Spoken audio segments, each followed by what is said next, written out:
Rewind, your week in review is sponsored by the Transportation Development Association of Wisconsin. Sharing one goal, enhancing the quality of life in Wisconsin through the development and maintenance of a strong transportation network. The Transportation Development Association of Wisconsin. It's how we get there. Because I don't want to go backwards. I want to keep going forward. Together, that's exactly where we're going to go. God bless you.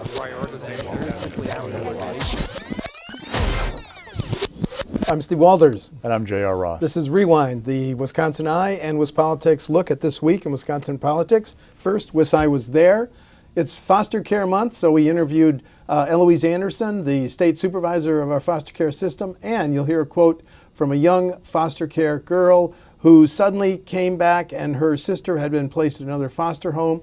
Republican Representative N. Brooks talks about not being able to seek a sixth term because of the recurrence of his leukemia. And Matt Flynn, Democratic candidate, actually said this: the party of Lincoln is now the party of Lincoln's assassin. The party of Ronald Reagan is now the party of Putin. He said that. And finally, a member of the governor's task force on autonomous vehicles says, are we talking here about autonomous planes, boats, and planes? WisEye was there. When I look back at foster care system, what I see is a system that was designed to only deal with kids and families when we remove them. Changes that we've been trying to make are more family oriented, either with your biological family or kin family or stranger family. When a child is out of their family and out of home, to make that experience for them and for the foster parent more like being the real parent. So we've done a lot of things to give foster parents more ability to raise a child that's not theirs like they would raise their own child. Me and my sister, who was 3 years younger than me, were the only family we knew or had. The times where we played together made us both feel equally loved and understood in a system where we never had the leisure to be comfortable. One day I came home from school and my room no longer had 2 beds, just one. And my foster mom looked at me with no remorse and said, your sister is gone. That morning was the last day I saw my sister. What's been the high points? Why have you considered it such a joy? I think anytime you drive up to this building, and I come in from the east, up East Washington, it's just an awesome experience. And excuse me if I get misty, but my district is very rural. It's a resilient district from the standpoint that government can't do everything, and volunteers step in to help people, whether it's GRACE, which is Greater Richland Area Cancer Elimination, or whether it's United Fund in Reesburg, or whether it's the Library Fund in New Lisbon. The communities step up to those, and that makes me proud. And I like to represent that kind of people. This is not the party of Dwight Eisenhower and Lee Dreyfus and Dale Schultz. This is a party, the party of Lincoln has become the party of Lincoln's assassin. And the party of Reagan has become the party of Putin. And there are 3 groups of people who hate the FBI and attack it. And those are communists, jihadists, and the leaders of the Republican Party. And they're all enemies of the United States. The idea of artificial intelligence is, instead of coming up with this large decision tree, what we do is we actually feed lots of data into what's called a neural network, and we replicate what happens in our own brains through synapses firing to other neurons and different activations, and essentially we train this neural network to make a decision on its own. We're talking about autonomous vehicles. Are we talking about drones? Are we talking about planes? Are we talking about trains? One of the concerns that we have with regard to this, as we've been talking to the federal legislature, is to look beyond vehicles and start talking about automated machines, connected machines. This goes way beyond cars, planes, trains, automobiles. We don't know what's coming down the road. The Wisconsin Department of Corrections is going to be a big issue in the next budget, JR. I looked it up, and as of May 18th, they had 23,395 adult inmates. That is 31% over capacity.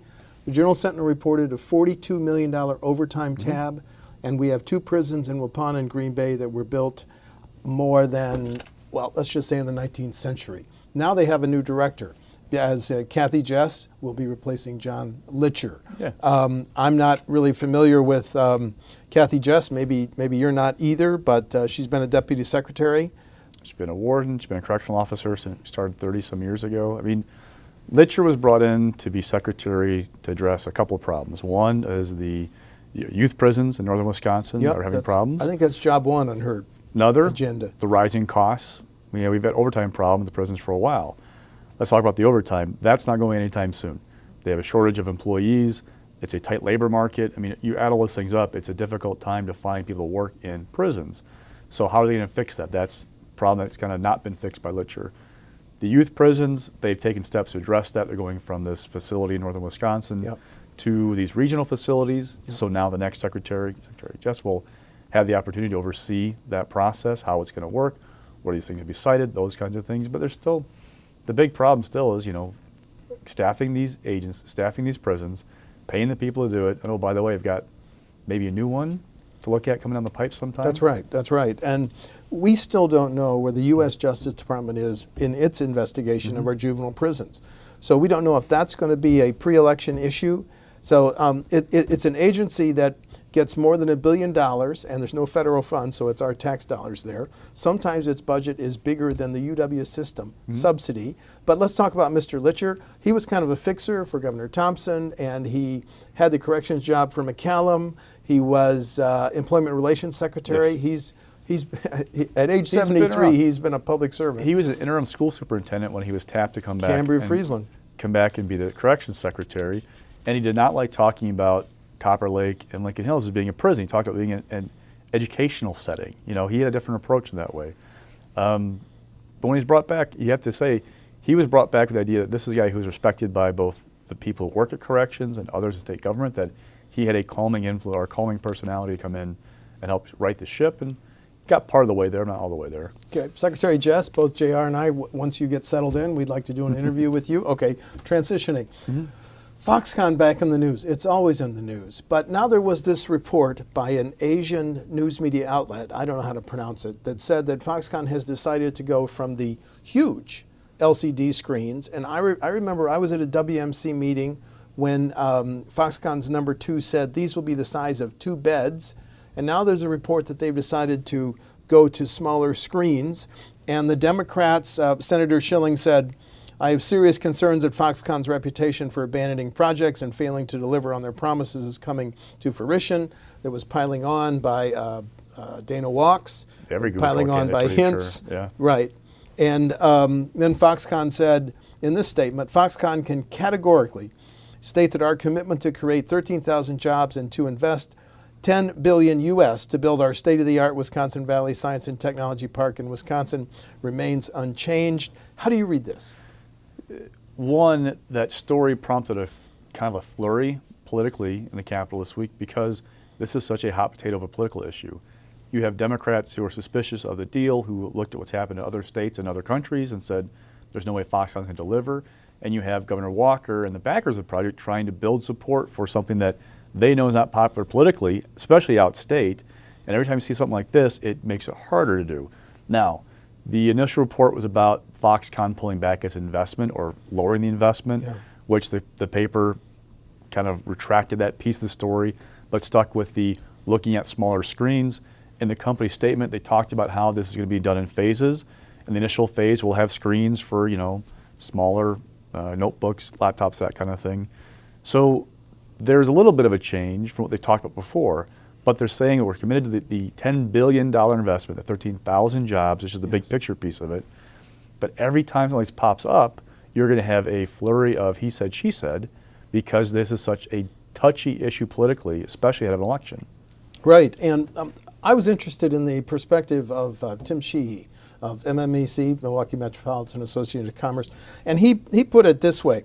This is a dynamic industry, but I'm not sure the size of the screens being made here is a huge issue. So there's agreement, something's coming, they're going to break ground soon, and neither one of us knows what exactly is going to be made. And then you see things like the announcement of a $250 million hospital in Racine County, which Aurora. is basically being put there because of what Foxconn is coming. On the other side, you see Kelda Roy's is basically touring homes. They'll be torn down because they're going to be seized by the government to go ahead and pay for this, pay for this project. Right. She just did a pretty emotional interview with a couple whose home Foxconn wants, and she said, I have a great feeling for these people being forced out, and Governor Walker shouldn't have written the initial Foxconn deal on a napkin. Go ahead. Well, this is also playing out in the Democratic primary, and because they're all uniformly talking about changes to Foxconn or questions about the deal, which also plays in Governor Walker's argument of how can you elect one of these guys and still see Foxconn come to fruition? You have to re-elect me to make sure it happens, and oh, by the way, if this falls apart because of a Democrat becoming governor, who would come to Wisconsin again? It's part of the Walker argument of this is the boogeyman. This is what could happen. This is what's at stake if I'm not reelected this fall. All these things he's accomplished in the last 8 years could go away. Right. Okay. So Foxconn back in the news. It's very easy, and hundreds of people do say, I'm going to run for XYZ, and you and I have got the press releases. But the real rubber meets the road deadline is 5 p.m. a week from today. When, if you want to run, you have to file X number of signatures and nomination papers for U.S. Senator, U.S. House, Governor, Lieutenant Governor, Attorney General, State Treasurer, Secretary of State, 17 state senators, and 99 assembly members. Now, you and I, as kind of veterans around here, we focus on who actually meets this deadline and then subsequent challenges to it, right? That's the process? So they have to file them by June 1st. There then is about a week they get to review them. For challenges, the challenges are due a few days after the papers have to be turned in. Then there is an elections commission meeting June 11th, I believe, to go ahead and set the ballot. Monday, June 11th. This is the first test of the viability of your campaign, especially for the statewide races. If you can't collect 2,000 signatures, you're not going anywhere anyway. So for this field of, what is it, 16, 17, I can't remember what number it was, Democrats who registered to run, this will narrow the field, the first narrowing of the field. And also, you got to mention, plays into the perception of Tom Barrett not running for governor, because here we are a week out from the deadline and he hasn't said he's going to run yet. Now, if you have an organization, you can get 2,000 signatures in a weekend, go around to a lot of festivals, farmers market in Madison, that kind of thing. You can knock it out. But you have to have volunteers queued up and ready to go. Here we are 7 days out. So there's a perception that he's not going to get into it because he's pushed it off this long. Don't be surprised if he still says yes, but probably not. I will be very surprised if he says yes. I would think a lot of people would be, but you know, he just won't say no yet. Why not? I understand. Let's talk about the process by which legislative leaders, Senate Majority Leader Fitzgerald, Speaker Voss, and Majority Leader Steineke, find replacements in some of these open districts. Because I think there's 17, by my count, I could be wrong, 17 districts either where people are retiring, like Representative Brooks, or seeking higher office. What do they look for? So there are 15 assembly seats now with Leon Young, and so of people who started the session in 2017, 15 assembly seats and 5 Senate seats that people are moving on for one reason or another, or have already, like Corey Mason, Sheila Harsdorf, Frank Laseke, Thripp, have already taken off. Right. That said, you know, you look for people who are active in the community. Republicans have loved mining town boards, county boards for candidates for years. That's one of their go-to things, especially in rural areas. That's one way they find people. They have outside groups who sometimes get involved in this process. Wisconsin Progress, for example, the progressive organizations kind of gone out and help find people. There are programs like Emerge that train female Democratic candidates to run. That's a great place to find candidates because they've already gone through some kind of a school on this. So there are a number of ways you find candidates to run. And there are also candidates who say, I'm going to run without being asked. And then that kind of creates sometimes a little bit of tension in a primary. Yeah, as we saw in the Assembly District 42, the Republican primary, I had Speaker Voss at the Republican convention say, look, yes, we endorse John Plummer because he just fits the district. Yeah. But it was a 4-way primary, and John Plummer, I think, got 70% of the vote. Yeah. Okay, let's note right now, the longest-serving member of the Assembly, Democrat Leon Young of Milwaukee, just announced yesterday that he's not going to seek a new term. Now, I looked it up. Mr. Young is 50. He's served 25 years in the Assembly, and by the time he leaves in January, more than half of, but he announced late, which means there'll be an extension. And it kind of takes us back to when he got into political circle of life. Yeah. Capital. Because in 1992. So in 1992, his aunt, Representative Coggs, had that seat. She announced last minute, like I think a couple hours before the deadline to file, she was not going to seek re-election. That allowed both Leon and another Democrat to be the only ones in that race for that deep blue seat. Young won that primary, like 63% of the vote, helped by his family name, that kind of stuff. Then went on to serve for about 26 years. Yeah. Now here you have it where Leon Young announces late, 5 days after the deadline to file notice of non-candidacy, which was created because of what happened with Leon Young. What it says is that here's a deadline to tell people you're not going to run for election.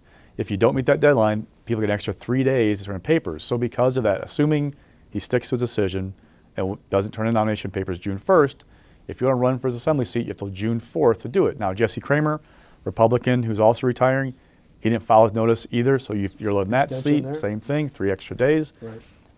We already know that Gwen Moore's son is going to run for this assembly seat. And talking to people, Young's had primary challenges before, but this one looked much more formidable. And the question was, he hasn't been a prolific fundraiser. He doesn't know somebody who's been a real kind of go-getter in the caucus, so was he prepared for that kind of a primary fight?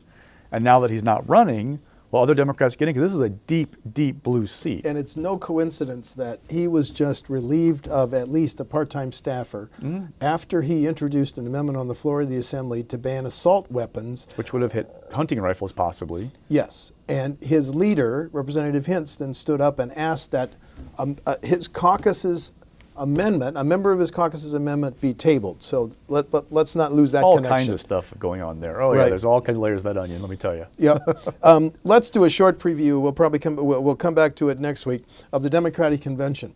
Now this, I find it very unique that in order, if you're a Democratic candidate for governor, and 9, 10, 11, 12 of them, you have to file 2,000 signatures, which is the same number you have to file to be on the ballot, to speak to the convention. You have to show, the party's not going to count these 2,000. They want to see papers that show you have 2,000 years to show that you have a viability. But they don't have to be Democrats. They can be anybody. To speak at convention? No. Here's my question. Your 2,000 signatures can be any resident of Wisconsin. Yes. Right. Yes. Okay. I just want to clarify that. They want these candidates to show some viability, because when you've got a field of, again, there are like 17 people, I can't remember what number it is right now, who have registered, who filed the notice with the state, I'm going to run for this office. They're not going to let all 17 speak at convention just because. They also have the problem of conventions the same day papers are due. So to plan out how it's going to work, they need some kind of a threshold. So that's why today you have to file your 2,000. Now, the party's not going to count them one by one or verify them, but they want to see you collected them. That'll help thin the herd a little bit, so he's going to speak. But you'll still have, next Friday convention, 9, 10, 11 people who are going to speak in the course of an evening. That's going to be quite the lineup. And my understanding is you're going to break them up a little bit, because can you imagine being like over Friday and Saturday. You and I have looked at the schedule. 9 speeches in a row from candidates. You'd hate being number 7 and 8, right? Yeah, right, right. You got no upside. One of those candidates, Milwaukee Democrat Matt Flynn, former state party chairman, he has a very unique story to tell as a lawyer for the archdiocese when they went through all the sex priest abuse lawsuits and scandal.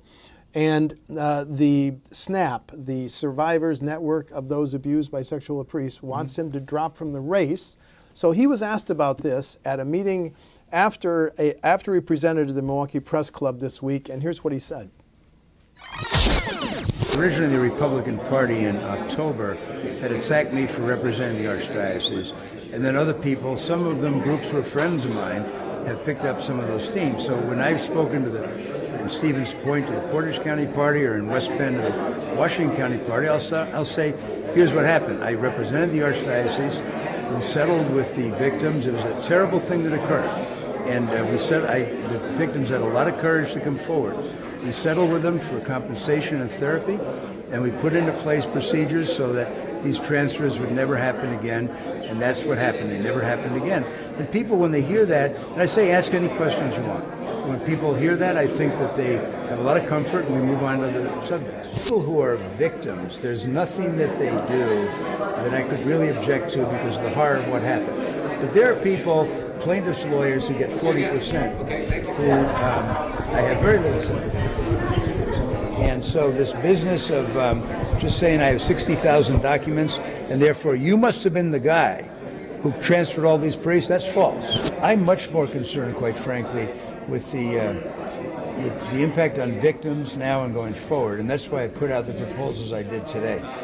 Impact on campaigns, to me, is a secondary thing.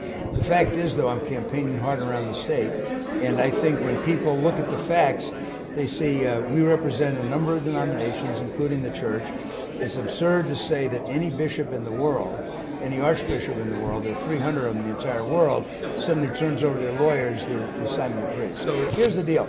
I enjoy the give and take. I'm aggressive, and when it comes to, remember, crooked Donald Trump, the draft-dodging servant of the communist Russian murderer Vladimir Putin, I will stand up to him, and I'll stand up to Scott Walker, who's a souring mule for the Koch brothers. And if I can do that, occasionally people, how many times do they have to ask me about these questions? I give them my answer. Just a PS on the Democratic Convention, JR. Malin Mitchell just announced a fairly potentially significant endorsement. Well, endorsements matter when they come with money and organization, or organization, preferably both. So Malin got the endorsement of ASME, which is State Employee Union group. The key question is they don't have money anymore. I mean, they're decimated with Act 10 and their roles are numb. But they could turn people out for August, the primary, especially stacked on top of AFL-CIO, SEIU, some other unions. You're seeing some infrastructure that could help him get some people out in the primary. Start doing some math. In the 2012 recall election, the primary, there were 670,000 votes cast in the Dem primary. If 30% is enough to win you the primary, it's about 200,000 votes. Every little bit helps. Other than Malin and Tony Evers, nobody else in that field has gotten anywhere close to 200,000 votes in a race. Now, Malin was the nominee for lieutenant governor in that recall election. The recall election in 2012. That vote was basically a protest vote against Act 10, right? So I'm not sure he drove the results. Evers has been on the ballot 3 times and has won close to 500,000 votes in like his last 2 elections. So he's the one driving that. He's got some of the lead. And oh, by the way, his campaign put out a poll this week that had him up on Walker by 4 points. Yeah. Now, 49, 45. Poll 6%. from his campaign, so you take it with a grain of salt. Auto dial call survey from public policy polling, a Dem firm. But still, it helps the perception. Evers is a front runner. Who else is there with him? This could help, could help Malin, who's got to turn this kind of union support into individual donations and support from others outside of organized labor to get this primary.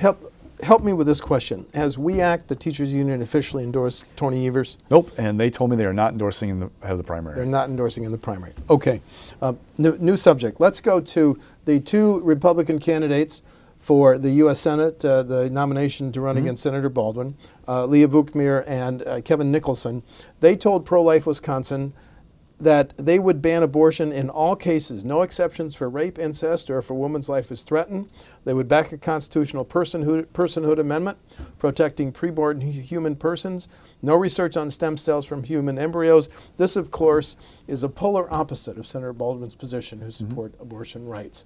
I was kind of surprised, maybe I'm naive, that they took this absolutist view. I don't think you were. There is a fear when I talk to Republicans that these 2 candidates are so focused on winning the primary, they're not seeing the forest. And the forest is you need middle road voters to win statewide. Now, this may be what they personally believe, and that's fine. But politically, Republicans have been losing who? Suburban, educated women. Yep. This is the kind of thing that would not sit well with them. Now, you can flip it around and say, well, look at Tammy Baldwin's record on abortion. Where is she at? Is she the extremist or the ones out of the mainstream? They may make that argument. But these 2 candidates for the nomination are very close on the issues, which raises the fear that it'll become a race of personality and style rather than substance, which then becomes more of a bruising campaign of a he said, she said, and kind of more like Leah questioning if he's a proven conservative and all that kind of good stuff. So there is a little bit of a feeling out there that this could be leading to that. Okay, but we have now seen the Vukmir campaign take complete advantage of the endorsement of the convention. There was a welcome home rally in Waukesha County, a tour of GOP field offices, and now you want to talk about this latest ad? Sure, there's a radio ad, $29,000, that talks about her from the state GOP, calling her a proven conservative, which is the language right from Leah's stump speech that goes to trying to question Kevin Nicholson's background because he was president of the College Democrats in 2000. He worked for the party in Minnesota in 2002. He was registered as a Democrat up until like the late 2000. So all these things that she's trying to question his credentials as a conservative. Okay. All right. Let's take just a minute here and happy birthday to Democratic Senator Fred Risser of Madison, who turned 91 on May 5th, and on May 17th rode his bike 91 miles. Now, it took 11 hours, a little bit more than 11 miles an hour, but Senator Risser is the last World War II veteran in the legislature. He served in the Navy. He's a legend. He said candidly, yes, more bikers passed me than I passed them, but it was a great day. Any PSs on Senator Risser? When I first got to the Capitol 18 years ago, roughly, I remember Fred Risser telling me that he always took the stairs. Yes. That's why I do too, because if he could take the stairs at whatever it was, 73, I figured I better take him too. So, yeah. Right. Unless it's 4 flights, that's a little bit much. Shows, but there's no sign that he is not going to seek re-election anytime soon. Yeah. Yeah, I agree. Okay, stock picks. Leah Vukmir. So that Rising. ad we talked about, it's not the kind of ad that's such a big media buy, it'll flip the dynamic of the race. I mean, Kevin Nicholson benefited from several $1 million in TV ads from outside groups so far, but it's being viewed as a symbolic marker from the GOP of it's going all in on Leah Vukmir.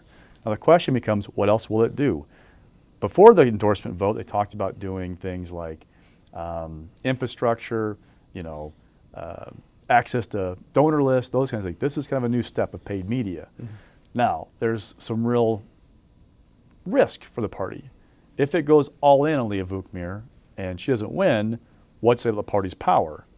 If it doesn't go all in Leah Vukmir and she doesn't win, what's the point of the endorsement, right? So there's kind of like this balancing act thing going on. And oh, by the way, if Nicholson gets through, how are they going to work together after August 14th? A postscript, though, about this primary. We talked last week about the interview with Mitch McConnell, not talking about Wisconsin being one of the 9 states where the control went through. Not rating him as one. Another interview this week did not mention Wisconsin. Yep. Where is this going? The state has kind of dropped down the pecking order. Now, I've asked people about that, and part of the reason I've heard is that, if you look at the Trump performance in North Dakota, Montana, West Virginia, Missouri, I mean, places like that, Indiana, it's obvious why we're not going to be top 3 or 4. I mean, it was a 1-point race where Trump was below 50 in Wisconsin 2 years ago. In West Virginia, he's like winning by 20-some points. That's a big difference. Maybe that's part of it. Plus, Republicans are on defense in a couple of places. So when you start stacking things up, yep. What's that mean? It means where the resources go. Do we get resources from outside groups come October to play here for whoever emerges, Vukmir or Nicholson, because Tammy Baldwin had $8 million in the bank in March. She's been on TV constantly for the last, I think, month or two. She has shown no signs of slowing down fundraising-wise. She will have the resources to be up on paid media right through November if she wants to, without batting an eye. That's something, if you're a Republican, to kind of watch. Okay, almost out of time. Mixed. Court-appointed attorneys. So the state Supreme Court was asked to raise the fee from $70 to $100 an hour for court-appointed attorneys. They're people who, if you... Defense attorneys. Yes. If you make too much to be represented by a public defender, but don't make enough to pay for your own private attorney, get a court-appointed attorney. The argument is the rate is too low and that they need a raise to kind of help make sure people are getting covered. The counties front the money and then they try and do a repayment plan with the attorneys. So the Supreme Court says, okay, we're going to say yes to the raise for them, but we're not going to tie it to a cost of living increase going forward. We're also not going to declare that any rate below the certain rule to be unreasonable. That would have basically said the $40 an hour public defenders get when they are hired, private attorneys hired by that office, is unreasonable. The hope from public defenders is that even though they didn't get anything out of this, declaration, this rule, is that lawmakers will say, okay, next budget, they have to do something about the $40 an hour. And talking to backers of that raise, they said they can't find anybody to say that's a reasonable rate. It hasn't been changed. I think it's the lowest in the nation right now. Yeah. But to find the money, it's like $32 million a year to raise it for $40 an hour, $100 an hour. Yep. That's a hard sell to lawmakers. They want to fund schools and everything else. It is. Okay, you got 40 seconds for your falling. Paul Ryan, politics hates a vacuum. And right now, because he's not going to run for election, he's not going to be speaker next year, there's a small vacuum because people are going, okay, maybe he should leave early. He wants to talk about passing right to try. He wants to talk about things they're doing to run through the tape. He wants to talk about the money he's raised for Republicans to run re-election. But they're talking about, well, should he still be speaker? And oh, by the way, the Farm Bill last week fell apart. There are a DACA discharge petition 5 or 6 years away right now from having enough to force that vote, even though leadership has said this could cost us the majority. I mean, he's in a tenuous position right now because he's decided not to seek re-election. No, he really is. Okay. I'm Steve Walders. And I'm J.R. Ross. That's Rewind for May 25. Rewind, your week in review is sponsored by the Transportation Development Association of Wisconsin, sharing one goal: enhancing the quality of life in Wisconsin through the development and maintenance of a strong transportation network. The Transportation Development Association of Wisconsin. It's how we get there.